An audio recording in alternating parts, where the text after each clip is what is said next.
եմ գնամ մեր Ղարաբաղը, քաղաք Մարտունի։ Մենք կռիվ ենք տալու, որ արցախցիների վերադարձի իրավունքը նախ պաշտպանվի։ Այո։ Այս պահին ցավոք սրտի այնպիսի վիճակ է, որ հիմա նույն Հայաստանը մեր Արցախի ճակատագրին կարող է արժանանա, եթե սրանք մնան իշխանության։ Նիկոլ Փաշինյանը անձամբ ինքն է հանձնել Արցախը,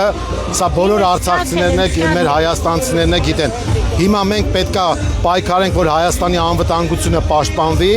Հայաստանի անվտանգությունը պաշտպանվի, բարեկեցիկ կյանք ունենանք, պաշտպանենք կռիվ տանք արցախցիների վերադարձի իրավունքի համար, նաև արցախցիներին օգնենք, որպեսզի կարողանան այստեղ իրենց վատ չզգան, ինտեգրվեն, որ հետագայում արդեն հասկանանք ինչ պետք է կողմ։ Ձեզ է շնորհակալություն։ Ով որ չի ափսոսում Արցախի կորստի համար, այնի սիրտ, հոգի ու միտք չունի ու հայ չի։ Իսկ ով որ մտածում է վաղը կբերենք Արցախը, նա խելք չունի։ Հետևաբար մենք պետք է ամեն ինչ անենք, որ Հայաստանը այսօր անվտանգ պահենք, այո, եւ զարգացնենք ու հետագայում արդեն արցախցիների վերադարձի իրավունք ապահովենք։ Եկեք մեր մայրիկին ծափահարենք։ Ապրես մայրիկ ջան։ Մայրիկ հետ նկարվենք մենք։